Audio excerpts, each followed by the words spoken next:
Is the Armchair Authority podcast back for episode number 5. So this week we have a doozy of a news cycle for you guys. So it'll be an interesting show to say the least. Starting us off today is going to be the national emergency that Trump declared over building the border wall. And obviously that's a pretty controversial decision since the shutdown beforehand was kind of about this wall. And that obviously didn't get through, so now Trump is doing a more drastic measure in order to enact his will. Now, this kind of poses some sort of I don't know if I would call it a constitutional crisis, but it's kind of an unjust sort of exercise of power by the president. Yeah, so, I wouldn't say it's a constitutional crisis yet, but it could be. It could very well turn into one, depending on how things go. It is a good reflection, though, of just how much more power the president has than in the past. But well, the president has always had this power. They just haven't used it. Yeah, well, just how they wouldn't have done it in the past. They're realizing, oh, hey, I can do this to get my will done, and just how many more things they can do, just because this power set is basically expanded because they haven't been kept in check by Congress, but. Wait, hold up. So let me just do a 180. I'm gonna play devil's advocate here. So, some people are gonna say that this is national emergency, is whatever, blah blah blah. But this is part of Trump's campaign promise of building the wall. So how can you fault a guy for trying to deliver on that? Yeah. How many presidents beforehand have said, "Oh, I'll do this, I'll do that," but they're not really putting an effort towards it. Oh, yeah, I kind of talked about that in the past, but not going to consider it right now. But this is him trying his best to bring that wall back, or bring that wall on our southern border. So can we really fault him for trying? Well, yeah, even from the perspective of a conservative, I mean, many conservatives are probably uncomfortable by the state of emergency because he's really overreaching with his power here, and I don't know if that's a trade-off that they would be willing to accept. I mean, you could say that he has this goal that he wanted to fulfill, sure, but at what cost? How far are you willing to go to fulfill that goal? What kind of things or what kind of consequences do you think this will have then? Even if the conservatives are even so that the conservatives are worried about him calling a national emergency, what do you think that they're scared about? So if you start if you start taking this executive power thing really lightly, you start sidestepping the whole purpose of having Congress, because you can declare a national emergency over pretty much anything, and then you kind of just have to wait for the courts to sort of bicker with each other. But I don't know if there are really any precedent set on what constitutes a national emergency and what doesn't. Well, there's 31 active national emergencies at the moment. There's 31. Yeah, one still from Carter. Looks like 7-ish from Clinton. A little over 10 from W. Bush. About 10 from Obama, and now Trump has 3. Oh, wow. It's quite a lot still. I didn't know that many were still going on. Oh, wait, and those 3 don't include the wall? Okay, yeah. Things like a lot of it's blocking property. Okay. Did he declare national emergency over immigration from Muslim countries? Was that one, or was that just something else? That was an executive order. Okay. Yeah. Well, it's the more that the president gets the step of power to just go through Congress, right? The more it'll become a authoritarian government where the one man is basically in control of everything else. Yeah. So can already basically declare war on his own. Mm-hmm. Because you haven't need Congress's approval for that really for since Vietnam? Yeah, was it that long ago? It's I thought it was since then. Another issue that can be seen with this is that he's been trying to do the wall thing for a while, and he didn't manage to do it when he had the majority. in Congress, but he's been trying to do this wall thing for a while, and it's weird that just now at this very moment it's now an emergency, even when like immigration is hitting like all time lows. Mm. So I don't know. I mean, yeah, that's true. In the beginning, he didn't have like any blockers really. So if the Republican Party were all in the same boat, then it would have gone through. But Oh, yeah, I saw a proposal to just make it out of all the soybeans that aren't being sold to China because there was hundreds of tons of soybeans. yeah. But Robert, at that point, it wouldn't be a wall; it would be a fence. No, no, it would be like a meter thick and like 6 meters tall, or at least a couple meters tall. It would be big. So you would just stack like the soybeans, Yeah. and then it would produce a wall that size, enough for the entire southern border. It would have been pretty big, yeah. Mhm. We can have our own version of the Great Wall of China at that point. Made of somewhat perishable. What if we just like round up everybody's guns, melt them down, and turn into a giant wall? Then we kill two birds with one stone.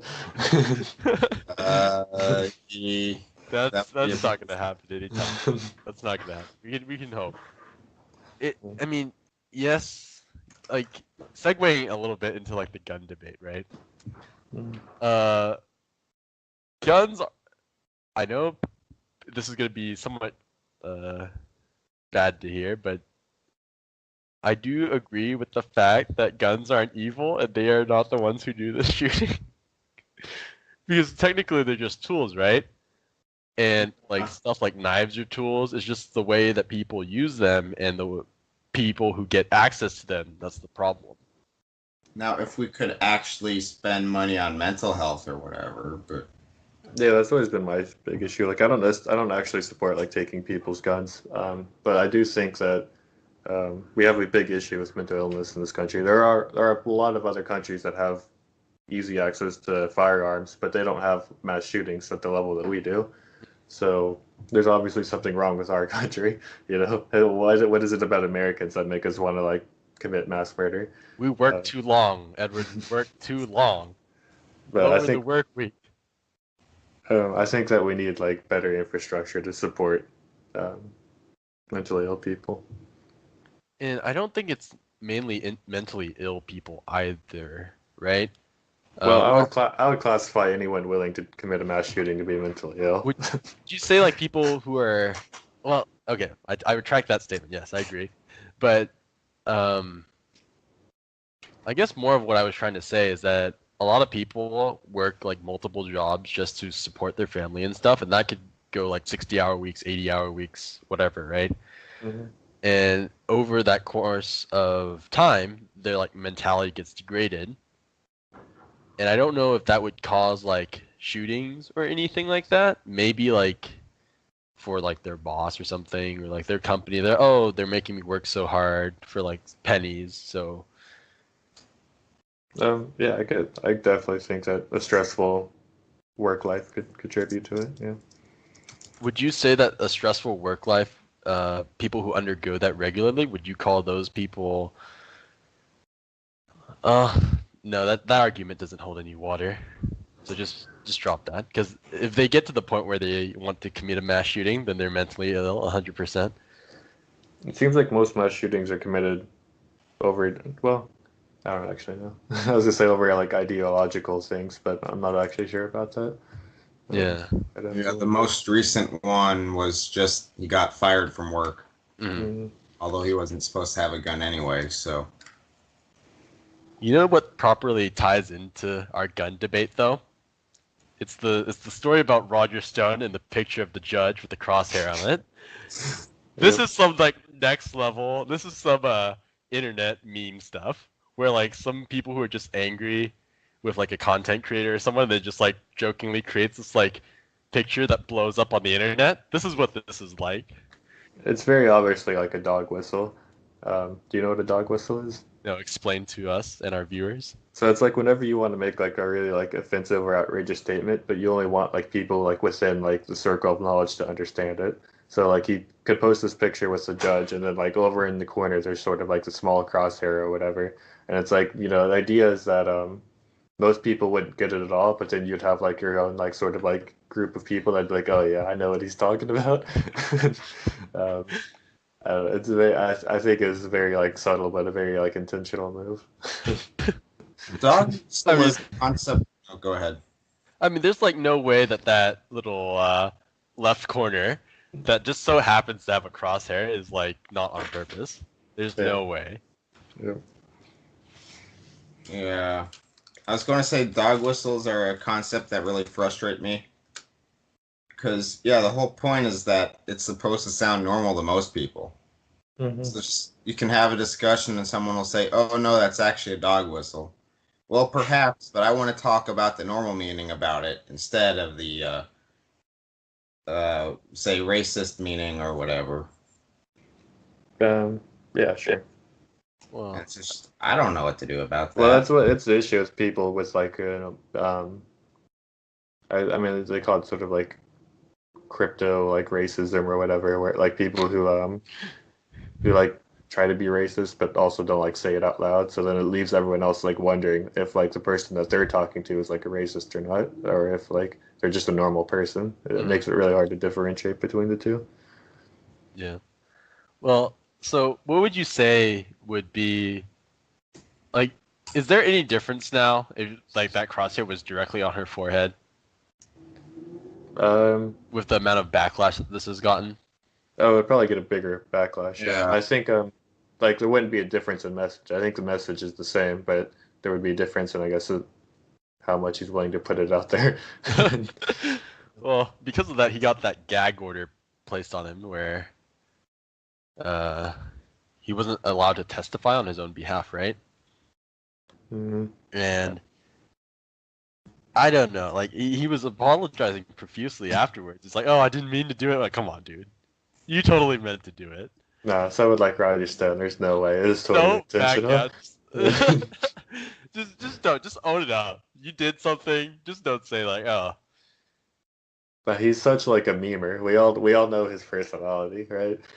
This is totally intentional. you need to stay off the internet. But these are like dangerous memes because you know there are a lot of crazy conservatives out there that do commit like these mass shootings, be it like you know churches or wherever else. I don't know. I mean, It's not kind to judge someone based on like their face, but if you like take a look at his face, Mhm. it just like tells the whole story. All right. Well, I think Robert should probably introduce this next topic to us. So take it away. It's about election fraud in North Carolina. Yeah, so there's just, for the first time, really, that on record, they're having to redo an election just because of actual fraud. But So Robert, just- there's already been so much fraud in the 2016 election Yeah. and other elections because all those immigrants. So yeah, that's kind of the humor of it, at least from one point of view, of that Republicans make a big deal about election fraud, or at least some of them do. And then the actual bad case was a Republican running for Congress who then got turned in by his son or something like that. So was the election fraud like what exactly? It was about marking mail-in ballots. Oh, like marking them incorrectly or just like Uh, discarding them? I think it was actually just, yeah, marking them for this guy. Yeah. Yeah. Okay. That seems kind of blatant, but that's the whole point of paper elections, is that it's really hard to commit fraud because they've practiced and removed most of them from the system. Mm. Well, And it was. yeah, that's why I hate electronic voting and do not think we should do that. Well, that's where we're moving towards though. Yeah, and it's a terrible idea. There must be a way to improve that then, where maybe this is where we'll shelve this one for a little bit. Yeah, well, and the Russians hacking our election, we can come back to that later. Mm-hmm. That's another But, point yeah, of so contention. short story, but just, yeah, there's some irony there. There is, but yeah, because it's always the right that complains about election fraud. Technically, though, wasn't there like that big Florida thing back in the Oh, 2018 the hanging election? chats. Yeah, wasn't there like a big deal? Wasn't that like a Democrat's fault? Um, that wasn't really fraud per se. It was just horrible ballot design, Mm, and yeah. that actually brought up how sometimes the ballots don't matter because they just will throw them away. Like Yeah. if you sign your ballot or they can't read it, it just in the trash it goes. Mm. So just restructuring the whole voting system is going to take some time as well, and it's not clear exactly what the best solution is because there's like benefits to both electronic and paper. Paper being the fact that like what you said before, and electronic being you can actually read their handwriting for once because we don't really teach that here in the U.S. and everyone's handwriting seems to be some form of chicken scratch. The only time you need to read it though is for a write-in candidate. Yeah, but you know how handwriting is for most people. Yeah, I can't read my own handwriting these days. Yeah. I tried reading your handwriting sometime, and yeah, I usually can read like the messiest of handwriting, but Yeah, it's just this no good. I ran into this problem the other day because a guy tried to call me, but I guess he mixed up my 6 with my 8. Oh boy, you need to go back to elementary school and learn how to write again. I do, yeah. Or I can just never use a pen or pencil again. Yeah, except you want paper ballots. Yeah, well, that's just marking something. You don't have to write anything. Yeah, but you're probably not going to vote for like the mainstream candidates. In Illinois, for writing candidates, they have to be on the list anyway. Mm. Does Oklahoma even get writing candidates? I don't think so. I think we're typically limited to just like the two main ones. Yeah, pretty much. So, yeah, there you go. Well, that closes that little topic right there about election fraud. Speaking of election, Edward's favorite candidate is on the 2020 ballot, Mr. Bernie Sanders. Come on, Edward, raise the socialist flag. Tell us how you feel. I mean, yeah, sure. I'm glad he's running again. Even if he doesn't win, I think he sort of brings important issues to the table that the main candidates didn't have to look at. It's sort of what happened in the 2016 election, although Hillary ended up losing, so it didn't really matter in the end. Don't you think that there would be like too much of a divide again? Because I remember back in 2016, Bernie voters were like, "Oh, I will only vote for Bernie," and then Bernie was like, "Go vote for Hillary." I don't And they're think like, "No, I'll only vote for Bernie." like let's say like it came down between like Bernie and like Elizabeth Warren, and Warren like got like the nomination. I don't think there'd be as big of a divide. I think that people just really hated like Hillary Clinton, but I think someone like Elizabeth Warren would be a lot more palatable to people. No, I agree. Yeah, I think Elizabeth Warren and Bernie's like views aren't too far apart. Yeah, Where I could see like Bernie supporters also supporting Warren if she did get the nomination. Mm-hmm. So, what do you think, Robert? Do you care about Bernie, or is it Bernie kind of just like whatever to you? He's so old. I mean, his economics make me nervous, but other than that, like, just I'd like to know a bit of where he's expecting the money to come from. Mm-hmm. But yeah, other than that, oh well. He gets it through donations. I think he's already raised like over $1 million. Not his campaign money. What he wants to do. He means like where is he gonna get the money for like the free university and free healthcare and whatever? Because I would like a healthcare system more like what other countries have. Because we're just kind of getting. No one pays nearly as much as we do. No, this is for being one of the most well, I wouldn't not progressive in terms of politics, but progressive in terms of like where your economy and like everything else is. For being one of the most progressive nations, we're kind of sucking on like the healthcare factor, the education factor, a bunch of other things where we should be like up there among the best, but we're not. I do have a bit of a concern that if we were to get a medical system like other countries, then that would be bad for medical research because a lot of their profits come from the U.S. Mm-hmm. Because it just can't get much profit off the other countries in some cases. So it's just, I am worried about that. Like we need to keep investing in, say, antibiotics unless those other treatments work out, like the CRISPR the viruses away or something. You know what, though? Moving back to his age, right? I didn't realize that Donald Trump was the oldest president that we have Yeah. in like the history of the U.S. 70 is the oldest starting age, so Bernie would be. He's 77. That would be even worse. Yeah. I think if Bernie were like, I think his success would really be dependent on having like a really good like vice president that people also really like. I think that's what it would take. Do you think the Bernie Elizabeth tag team would get through to people? I mean, probably, but I think both of them are very like, or I think they're sort of more independent. I don't see any of them wanting to play the sidekick. Mm. Oh, Do you have a person in mind then for his vice that could bring people together? I have no idea, but I think it would take.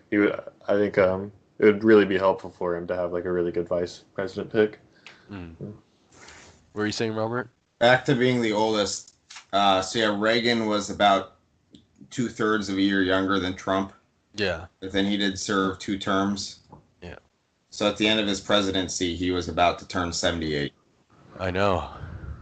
That's crazy. I think Bernie probably will be a one-term president if he does become one, right? Because of his age. Has to be. Yeah. I can't see an 80-something-year-old running the country and like still caring about his health and all those health issues that are going to come up. Especially since they say that being president like double ages you or so. Well, yeah, look at Obama, right? Yeah. Well, I mean, that's kind of when you go gray anyway, but It is, but you can see like his face looks more ragged and yeah. all that. So, You just have to set aside plenty of days to play golf, and you'll be fine. yeah. I mean, Trump doesn't look the best anyway, so it doesn't really matter. Yeah. In his case, it's kind of just like you're just adding more ugly to ugly, and you know, I would pay money to see him do the toupee reveal. Like he just takes off his wig. Yeah. That would be. That would But be. if you're interested, some of Bernie's, I guess, main talking points for this election will be Medicare for all, Green New Deal, $15 minimum wage, criminal justice reform, free college, break up biggest banks, gender pay equality, paid leave, lower drug prices, expand Social Security, save unions, and the DREAM Act. It would be unlikely that he gets all of it through, but even like a few of those could be nice, depending on which few. What's the Green New Deal? It's an incredibly ambitious like plan to essentially try to like stop the worst of like climate change from happening. It's incredibly ambitious. I don't know if it's even possible to like do, but yeah, the idea is like this is the stuff we need to do is in the next 10 years to like save our planet from experiencing the worst of global warming or whatever. Well, yeah, I mean, we still need to work towards it, though. You can't just sit idly by. We gotta do something about global warming, and and if it does get started, it's probably a good thing. But enough about Bernie. We're gonna have an episode in the future where we bring on a special guest to discuss all the 2020 candidates later. So we'll shelve this discussion for a later time, and then we'll revisit it then. So, next topic. Robert, you want to hit us up? So there's this actor named Jussie Smollett, and he's been accused of staging a hate crime on himself. But yeah, so sometime in January, he said, the end of January in Chicago, he said that he was attacked by 2 MAGA hat-wearing guys. Something about bleach and a rope at like 2 in the morning. So this was in the middle of the polar vortex. But so apparently these two MAGA people were just walking around Chicago in the middle of the night, and they recognized this guy who I had never heard of from a TV show I had never heard of. Okay, well, to be fair, just because you haven't heard of it doesn't mean Yeah. that he's not like famous. So, and then having heard about the show, the type of people who would want to attack this guy would not be the type of people watching that show. I mean, they could be the kind of people that hate on the show, depending on what kind of show he does. Yeah. But yes. So anyway, this was like 2 a.m. in Chicago, in the middle of the polar vortex. But he says that they I guess the rope went over his neck and he got the bleach thrown on him, but he managed to escape and get away. And then like 40 minutes later, called the police. Mm-hmm. But during this whole thing, he didn't even drop his sandwich. They were just good enough people. They're like, hey, bro, I see that you have a sandwich right now. Let me go take that, put it over there for you while we tie you up and bleach you. That's how it went down. So how does the sandwich thing like play into it?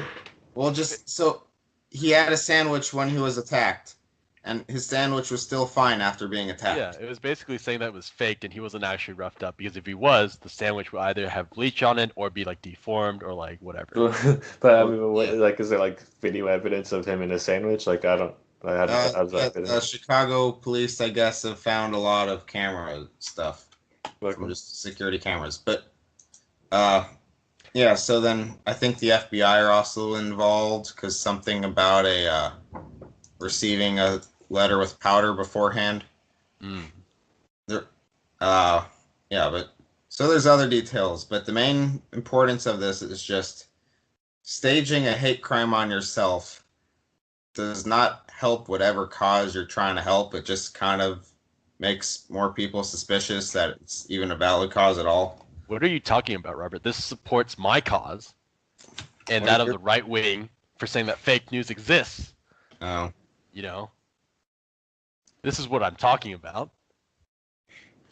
Kind of reminds me of like when Hillary was saying that she was like under sniper fire when she was visiting some country, and then like there's very clear video footage of her like walking out of the airplane, like smiling and waving. Yeah, this stuff is like really stupid.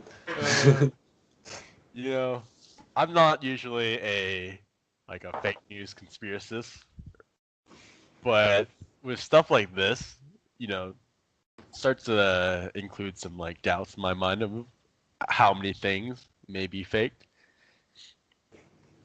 Oh, yeah. I also kind of had this is a complete tangent, but just fake of like, what if a lot of the stuff we're learning just is not true? Because, yeah, they try and go through a vetting process of knowledge, but academics are so overworked. And what if just a lot of the stuff we're reporting on is just, or think we know it isn't true, and no one's bothered to test it? So going that route now, you can never be certain of anything in this world, so why even bother? Were there any like news outlets like that were reporting on his like alleged attack as if it was like a real thing?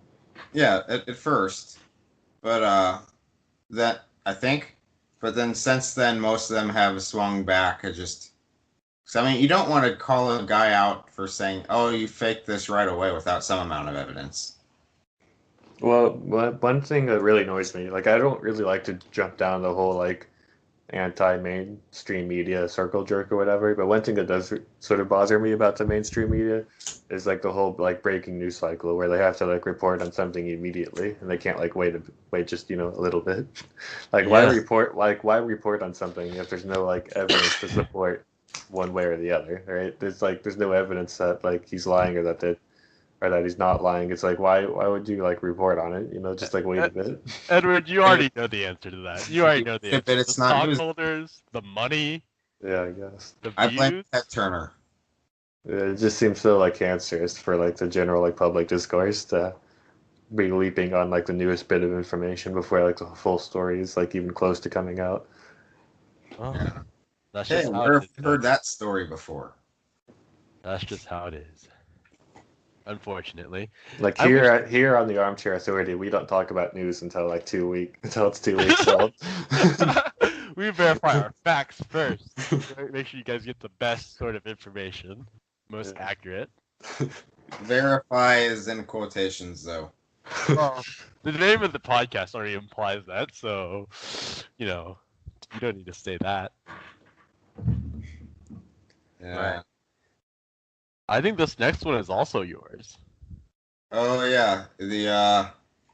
There's been a prostitution ring sting in Florida, and I believe it also was New York and maybe another state. But caught up in it are the CEO or the owner of the Patriots and ex-City Group president and another Wall Street billionaire.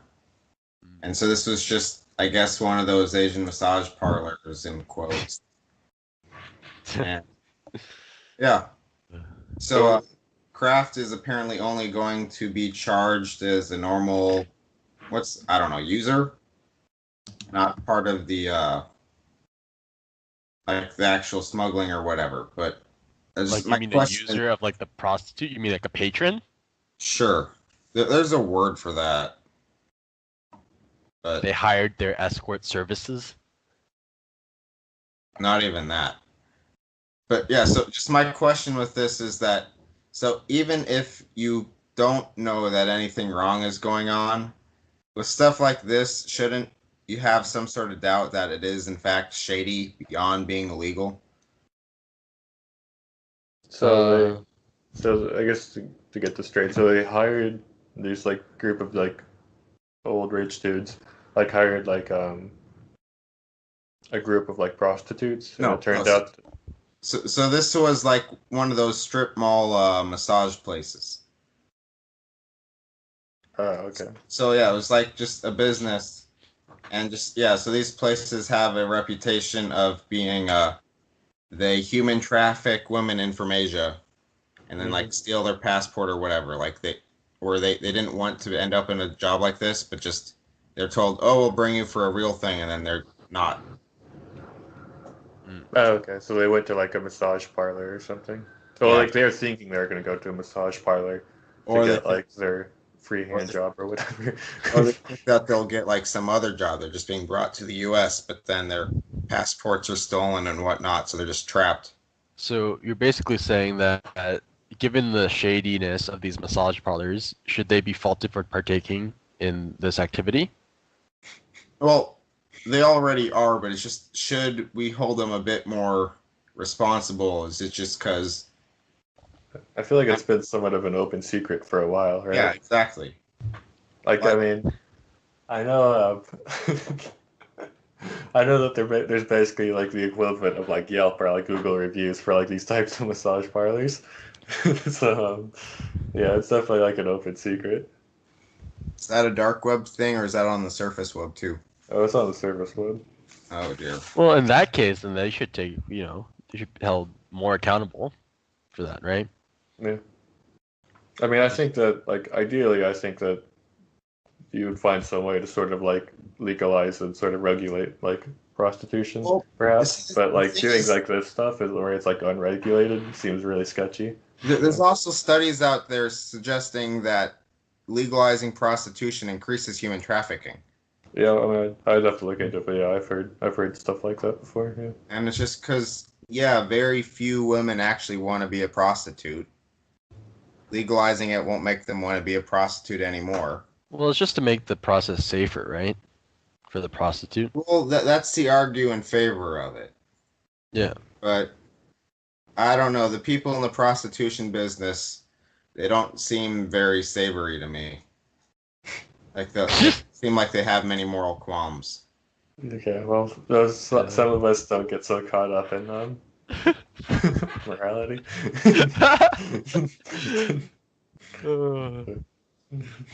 The MAGA Catholic strikes again. Anyways, just closing thoughts on that topic. Yeah, they should probably be more accountable for that stuff, since they should be aware of the situation that these massage parlors like imply. But yeah. Oh, Also, this dude was a Trump supporter, so. Well, the Patriots like owner is a Trump, like knows Trump, right? So Yeah. is like friends with him. The Patriots owner also had a Super Bowl ring stolen by Putin, so So Putin is a Patriots fan as well. something like that. Like apparently Kraft was just showing Putin the ring, and then Putin just took it. As a gift. Something like that. Yeah. He's like, "This is thank you for your tribute. Now you can leave now." Interesting. Nice. All right. Well, with nothing else, that closes part 1 of the Armchair Authority podcast. We'll be back for some actual gaming topics this week, so stay tuned for that. Welcome back to the Armchair Authority. We're going to get into the gaming topics. First up, we're going to talk about Fire Emblem, which is showcased at the Nintendo Treehouse. So I guess going around, what were other people's impressions of the game? I don't know. It feels like, first off, the art style. I'm not a big fan. I don't like where they're taking it. I like the more old school stuff, like back in the GameCube days and the Wii days, and even like the DS days. But I feel like now they're taking it towards an anime style, which I don't think Fire Emblem and anime really should coexist, to be honest. But aside from that, it is nice to see that the units are actually like fighting with their armies in the background. So it kind of feels more like a war than any other Fire Emblem games where it's like one unit versus one unit in the battle. I can't really speak for all of the school stuff because it looks like that's a pretty big part of this game, and I don't really know how I feel about it until I actually play the game. So those are really my initial thoughts for that so far. I'm going to kind of laugh at your anime comment because I've heard all the characters described as anime-ish in a Smash Bros. Context. Yeah, in Smash Bros. Definitely there have been animified, and their characters and their like actions don't really fit how they normally would act in their base game, but that's going off on a tangent that I wouldn't want to go into quite yet. Yeah, I don't really see like the need to like make everything anime or to make like everything sort of cute looking. Like I know that yeah, like it didn't always it wasn't always like so like anime, and yeah, I don't know. With being like sort of the anime like head school teacher, it just seems so tropey to me. Like, can you make a good game out of just like managing your kingdom and like talking to like your subjects or whatever? It's I don't know. It seems like they're trying to. I don't know if this is what they're actually trying to do, but it feels like it's getting more and more like Final Fantasy in their like art style. Well, Is that accurate or?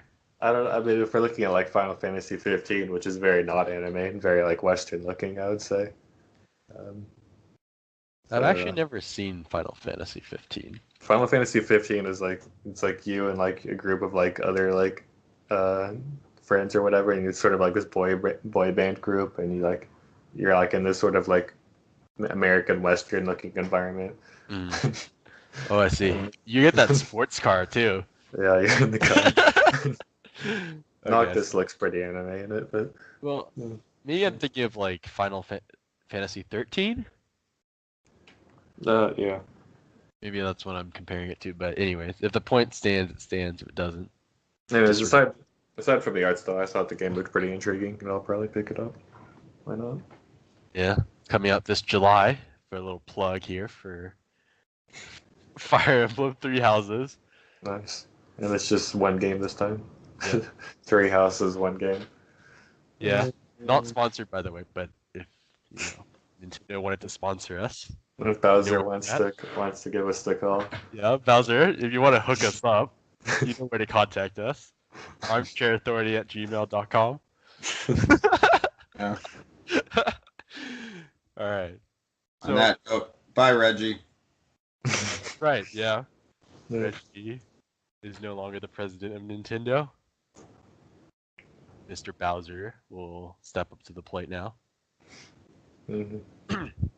But the other gaming topic we wanted to discuss today was the concept of re-releases, which is kind of topical given how many games are being like remade or remastered nowadays.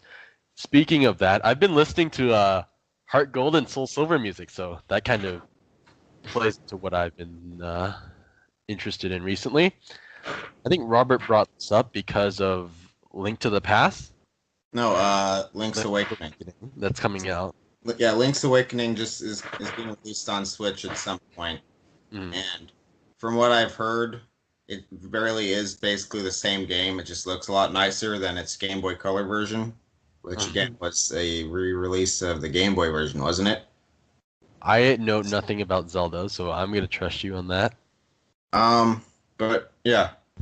So yeah, it's just actually I want to do a tangent here on how Link's Awakening used a bunch of like Mario characters as just enemies in the game for asset saving. Yeah, I know. I saw the Goombas and stuff, Yeah. which feels kind of weird.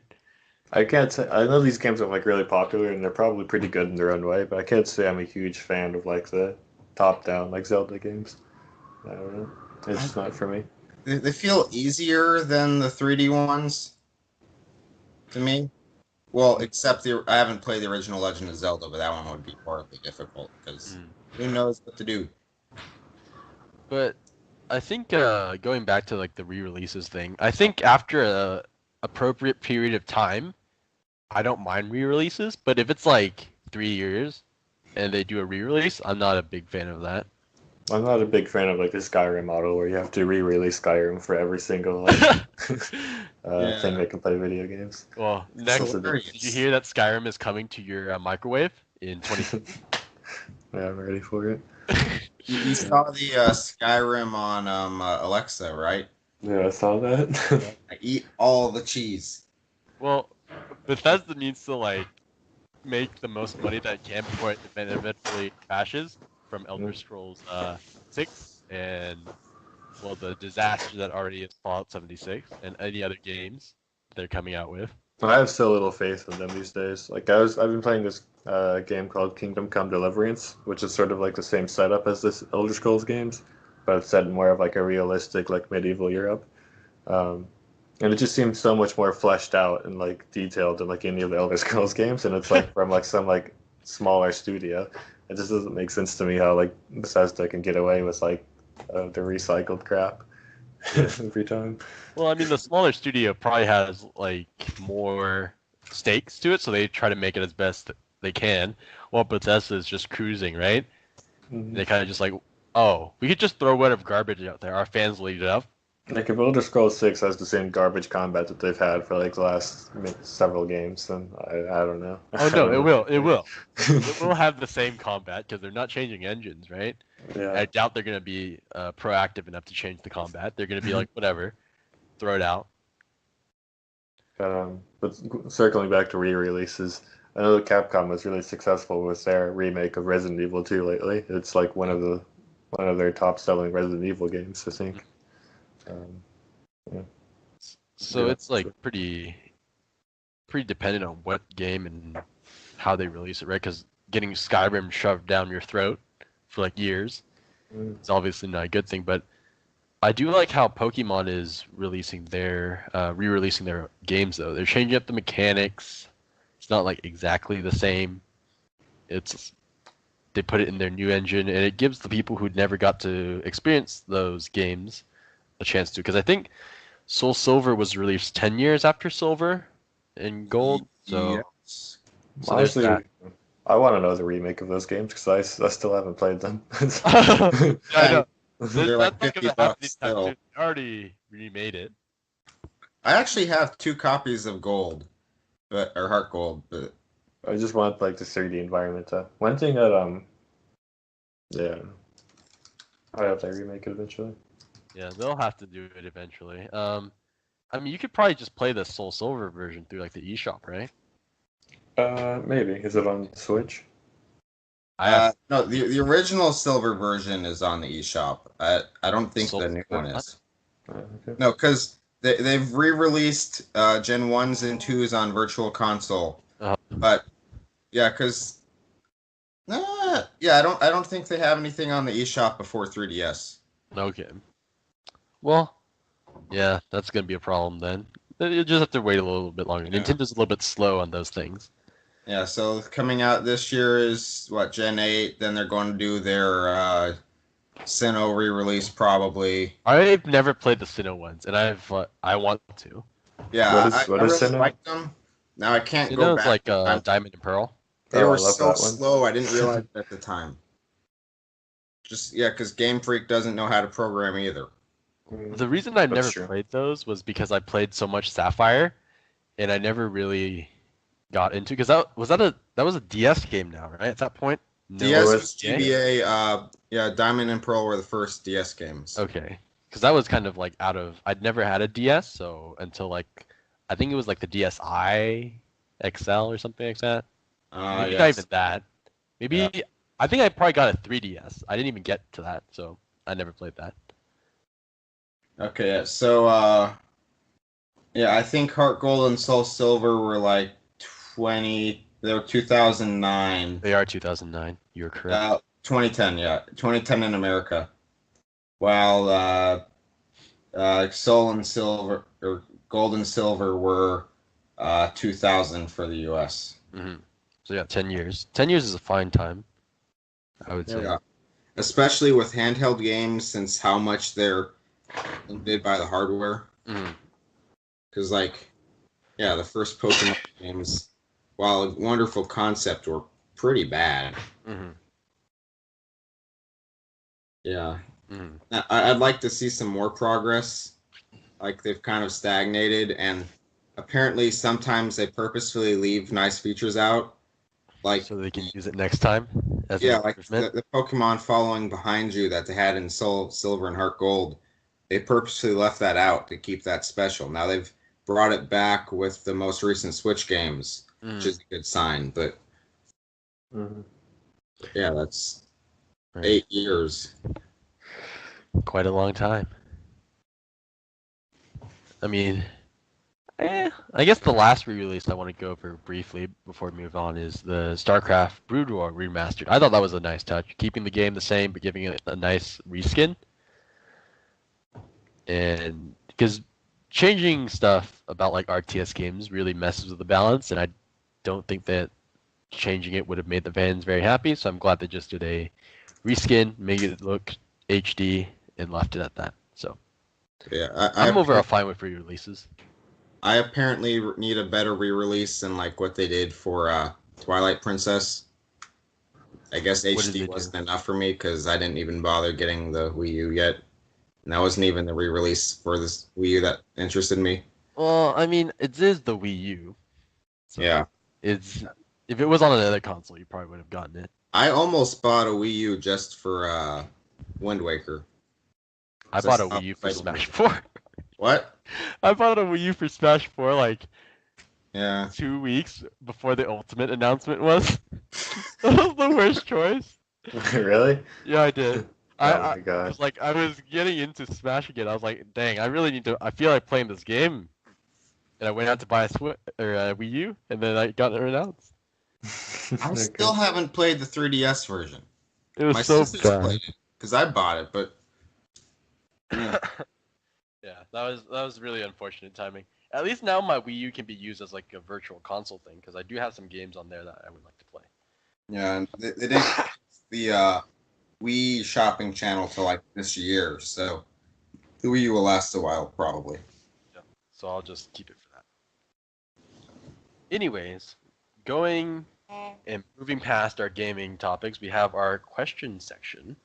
This week we have Edward presenting us with the questions. So go ahead, Edward. So do you think that internet anonymity? Do you think that people should be able to remain anonymous on the internet? That's a great start to the question. Like that's a tough word, okay? Okay, I'm gonna start this one off. I would say that yes, you should be able to remain anonymous on the internet. Of course, that has a slew of bad things that comes with it, right? Because you are not responsible for your actions, and you can just say whatever, and mainly have no repercussions. What? Well, I'd say like to add a follow-up question, like what would it take for you to decide that maybe people shouldn't be anonymous on the internet? Would be like Uh, a follow-up question. all right. I'll answer the first question. I'll think about the second one. I'll pass it over to Robert while I think. So, yeah, anonymity is good for the internet for the most part. I just sometimes I don't want to be that guy that's going to be like all out for the privacy, internet privacy, and digital age privacy thing.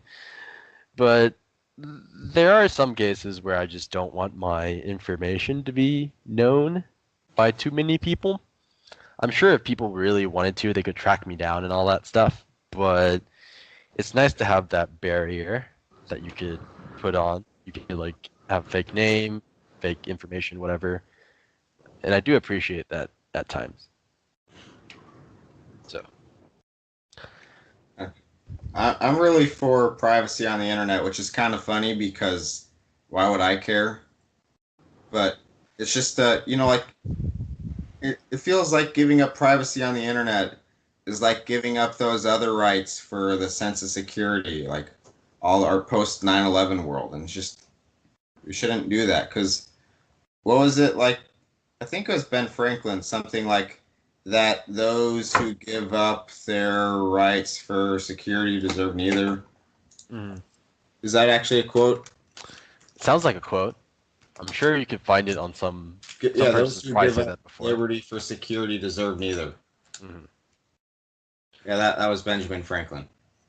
Or at least the internet says it was. So, yeah, that just seems like another case of this. Like, I mean, sure, there's a lot of bad things that can happen because of it, but do we really want to pay the cost of getting rid of this liberty? So, Edward, what was your second question? I forgot. Um, so my second question is like, what would it take for you to give up internet anonymity? Well, I assume we no longer have it in a singularity situation. Well, I don't know. Like, cause I know some countries tie their like social security number or personal identification number to like accounts that you make. Um, that may be going too far. So if that were the case, I would still prefer anonymity. If that wasn't, then maybe that would be better. Although, if you do you how I guess the question is how regulated is what you say on the internet, right? Like if you say some kind of things that like normally would get you busted in real life and like for like hate or something like that, would that be policed as much as in real life, or would it kind of be just I don't know. I'm not sure. I mean, how it would actually turn out, or like where the specifics would go. Like, I mean, even like today, if you say some really like nasty stuff that like threats of violence or whatever, even if you are like on an anonymous account, like on like Reddit or even like on 4chan, like the FBI could still like track you down if you don't protect yourself well enough using like VPNs and stuff like that. right? So I mean, it's not like somehow you're like super protected for like everything you say these days. No, I'm just saying that like for example, if you're like playing a video game and you get like heated, and then you throw some out there that is just like a heat of the moment type thing. A heated gaming moment. Yeah, heated gaming moment, basically. No more youthful mistakes allowed. I mean, like, Yeah. I mean, the way that I would envision it is like things like that wouldn't be like the focus. The focus would be people like purposely trying to argue in like bad faith, or people trying to like be deceitful for the purpose of sowing discord. Um, Yeah, stuff but like that. when has the government ever prevented its power from expanding? Yeah. Well, so are you saying that that would be these people would be banned from the internet? Um, Is that what you're suggesting? Perhaps, or maybe they'd be flagged somehow as a Maybe troll, a public flags, troll. and they would have that next to their all their accounts and have limited internet access? I don't know if I would have it so that the whole thing would be centralized. Like I don't know if I would have it so like you have like your internet account and it has like your real name and like a real picture of you or anything like that. I think maybe it would be more like when you sign on to an account, you put in like some like information to verify that it's you, but then you pick whatever username you want, whatever like profile picture you want. Okay. And then if you say something really, or if you're trying to be like really deceitful or like arguing in bad faith or whatever on that website, then they could like flag that account or whatever, ban you, Okay. suspend you. Mhm. But it wouldn't necessarily like give like your real information to anyone else. Maybe that would be like the idea. So it'd be like website specific then. Yeah, yeah. Okay. Yeah, because if you go too far, then it's kind of like censorship, Um, right? well, I mean censorship in the same way like that we have like now, where you can't like go into a theater and yell fire, or you can't go into an airport and yell bomb. Yeah. But I guess I'd be going a little bit further than that because I would be trying to like stop people who are purposefully trying to mislead the public. Mhm. But that would have its whole slew of problems, right? Who's to say who's misleading who? Sure, yeah. I mean, I'm not arguing for people to be prosecuted. Yeah, but this is a good discussion that will probably happen sometime in the near future, though. It's just something to keep an eye on. Like, I don't think that's something that needs to be done now, but it's something that should probably have an eye. It's something we should consider going forward in case things get worse. Because like even like just like last podcast we were discussing like the MAGA teen thing or whatever, and how like the original Twitter account that was posting that video and getting huge was like some mysterious Twitter account that was like impersonating someone else, like they were impersonating some like teacher or whatever, but it was actually some like unverified person. Mm. It was very mysterious. Was the magazine only last episode? I think so. Yeah. Did we talk about it during our survey poll thing? I think we skipped it 2 weeks ago because it was, or 4 weeks ago because it was too soon. Mm. Okay, that makes sense. I just like I got confused. I was like, that felt like a long time ago. Yeah, that's life. Yeah, that's how it goes. Anyway, Robert, do you have any more thoughts on this question, or are we pretty much all questioned out for today? Yeah, I don't know. I think people should just be taught to put more effort into checking the truth of their stuff. Like, just put that in school curriculums. Mm. Or have good parenting. I don't know how to get people to learn to be good parents. Well, there's not a course or anything that teaches them. They just like make the baby and then they kind of wing it. Yeah. And how they turn out is how they turn out. And people would protest so much if you wanted them to have to take a class when they're pregnant or something, and it's just, I don't know. That's a topic for another day, it seems. Well, with that, I think we're done with Armchair Authority episode 5. I think maybe next time or the time after that is when we'll bring in our special guest to discuss the 2020 candidates. So look forward to that. Mr. Bowser, please hit us up with that collab. But anyway, we'll see you guys in 2 weeks. Bye.